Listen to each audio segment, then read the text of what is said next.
Olá, caros amigos, meu nome é Cláudio César dos Santos, sou emissário do Movimento Benor Brasil, aqui na cidade de Nova Friburgo, região serrana dos Caras, Rio de Janeiro. Trabalho com o apoio do Jacob Skaglit e também do Moreto Márcio Braga. Gente, vocês que estão assistindo esse vídeo, fiquem até o final. É importante, vocês vão ver. Se vocês gostarem, compartilhem, dê seu like, dê seu joinha, deixe seus comentários. Estamos aqui para isso, né, gente? Vamos compartilhar. Estamos aqui para fazer a gota diária contra a idolatria. Isso, gente, a gota diária contra a idolatria. E vamos falar de uma coisa que hoje, gente, é sobre... Quando eu falar... Primeira coisa, gente, eu não estou aqui para atacar a religião de ninguém. Não estou para atacar pessoas. Não estou para atacar ninguém, tá, gente? Eu fui, durante 30 anos... evangélico, cristão, usei a Bíblia João Ferreira de Almeida, uma Bíblia totalmente errada, tá, cheia de traduções de textos, erros propositais, erros, não é só de gráfica não, gente, é proposital mesmo, tá, gente? Proposital mesmo. E muitos erros, tanto desde o começo, do princípio, que nós falamos que é Bereshit, que é no princípio em Gênesis, né? Desde o princípio até o final, que eles falam que é o NT, Novo Testamento, que para nós, para mim, hoje não existe, graças a Deus por isso, livre da lavagem cerebral, tá, gente? Vamos lá. Jesus é a parábola da besta. Não vou falar mais o nome dele, tá, gente? Quando eu falar Jesus, quando eu falar Ieixo, ou JC, vocês já vão saber que é ele, tá bom? Ieixo, JC. Então, Ieixo, JC, Jesus é a parábola da besta. O Apocalipse, um dos livros mais interessantes. E convenhamos, estranhos, no NT, em seu capítulo 13, ele nos fala sobre uma besta, um animal que surge do mar. Muitas teorias e interpretações têm sido propostas ao longo dos séculos. Porém, na maioria das vezes, ou pelo menos para a maioria das pessoas, trata-se do que o cristianismo deu o nome de anticristo. Vamos ver se é verdade? É notório, porém, que esta besta que emerge do mar é uma verdadeira repetição, síntese ou releitura do capítulo 7 de Daniel, tá, gente? Mas vamos examinar, antes de mais nada, algumas características do principal personagem desta narrativa, a temível besta do Apocalipse. Vamos lá, gente.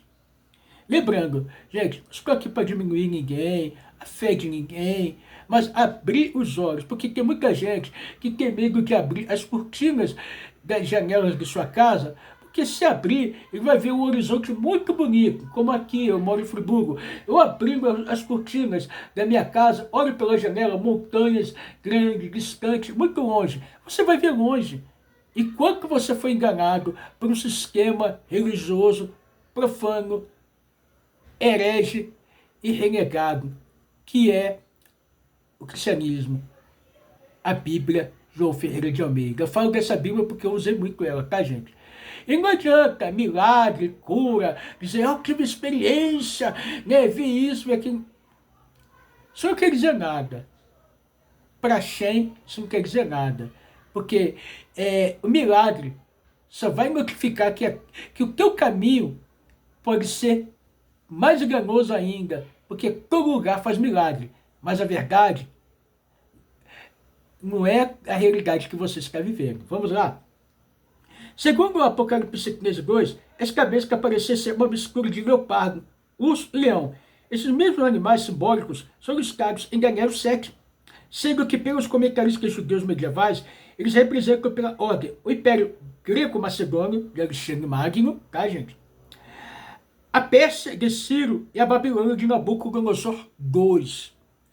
O Apocalipse,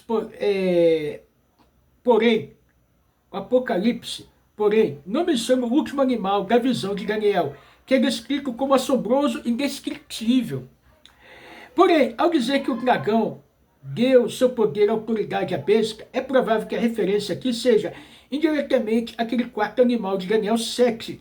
Aparentemente, o que o autor do Apocalipse está tentando nos dizer é que aqueles animais de Daniel 7, sob a nova realidade exigida agora, são uma mistura daqueles impérios mundiais antigos, tá, gente? E que o quarto animal indescritivelmente o dragão é a Roma dos Césares, que revive os reinos passados, a imitar sua cultura, costumes, crenças, tradições.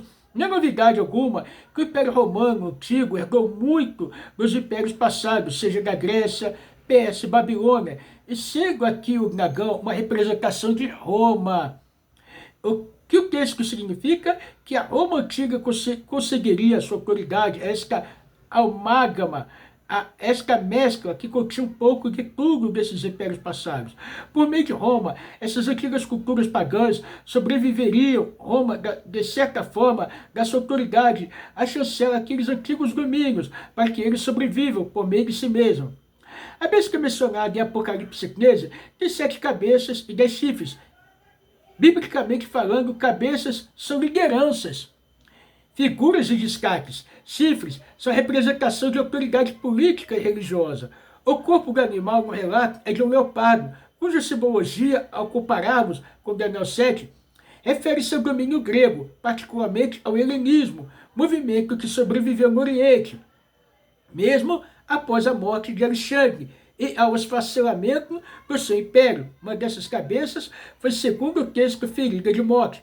Porém, a sua ferida mortal foi curada, e assim lemos que toda a terra se maravilhou, seguindo a besta e reverenciando o dragão. Não podemos negar aqui que temos a ideia de uma representação, de uma liderança que morre e ressuscita. Também não podemos negar que, pelo menos, que lemos aqui o sucesso do que o autor chama de besta, Deus após esse suposto evento de ressurreição, seguindo a sua morte. Olha, gente, onde vai dar isso aqui, hein? O verso 5 nos diz que esse líder, ou essa representação de liderança, recebeu 42 meses para agir, o que pode resultar no computo de 3 anos e meio. Não bastasse isso, foi dado esse poder ou a liderança uma boca para proferir blasfêmias contra Deus. Quem? 3 anos e meio? Vamos lá. O verso 7 nos diz finalmente que esse poder também ordenou guerra contra aqueles que o livro chama de santos e a vencê-los. Cita-se, de todas as coisas, um poder que se levanta como uma mistura de conceitos pagãos. É representado como alguém que morre e depois ressuscita, faz a sobra nefasta por 42 meses, ou 3 anos e meio, ordena a guerra aos santos, os vence. Será que você consegue imaginar aqui alguma figura ou personalidade de quem se fala exatamente essas coisas? JC, Yeshua, os missionários, os cristãos. Tá bom, gente? JC é uma figura mítica, Yeshua Monza, uma figura mítica criada no folclore popular judaico, nos seios revoltosos da Galileia, antiga e adotada pelo mundo romano, posteriormente, de forma plena, integral, como verdadeiro Deus. Surge a narrativa como um nome grego, cercado de cultura pagã. Sua mensagem é transmitida originalmente em língua alienígena ao contexto judaico.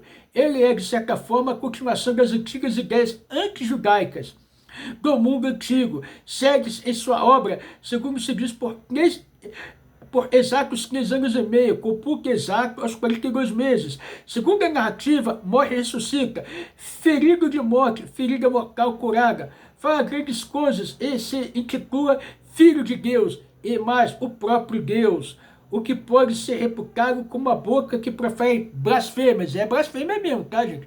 O ser humano dizer que ele é Deus, e ele ressuscitou, é filho de Deus, morreu, isso é heresia pura, tá? E a palavra de Deus recrimina, reprova tudo isso, tá, gente? Então vamos lá. Angaria milhares de milhões de seguidores, mundo afora, todo mundo segue maravilhado, porque é uma rejeição dos judeus e mais simultaneamente ordena a perseguição e execução daqueles que não concordam com ele. Faz guerra aos santos, Lucas 19, 27. Finalmente, ele, ou melhor, o poder eclesiástico imperial que surge e emana dele, vence os santos, e assim essa figura legendária causa a longa noite de dor e sofrimento que se abate sobre o povo de Israel, desde o mundo antigo até a era moderna. Naturalmente que o Apocalipse é uma obra cristã, mas é certo que demorou muito para ser aceito no cristianismo, demorou muito, tá, gente? no cristianismo como obra canônica. Talvez depois desses detalhes você tenha razão. São textos, especialmente no capítulo 13, pode ter sido, primeiramente, uma antiga crítica judaica ácida que foi posteriormente adaptada aos moldes do pensamento cristão. E claro, no capítulo 13, não temos eventos necessariamente em rigorosa ordem cronológica, mas mesmo assim, olhamos a passagem com uma percepção mais cirúrgica.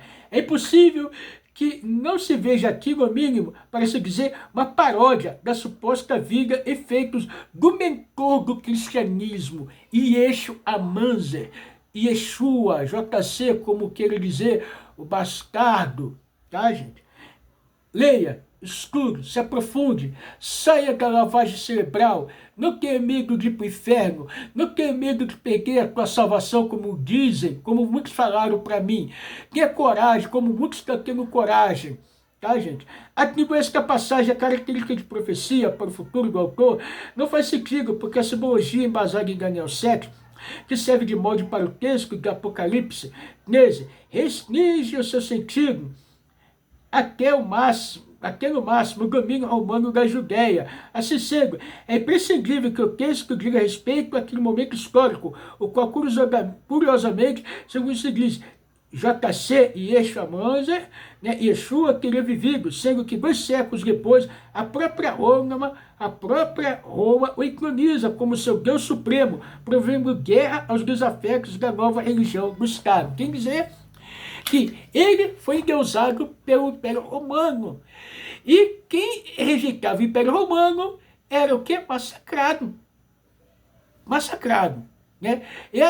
Mas o cristão foi massacrado. Gente, todo mundo que era contra o Império Romano era massacrado.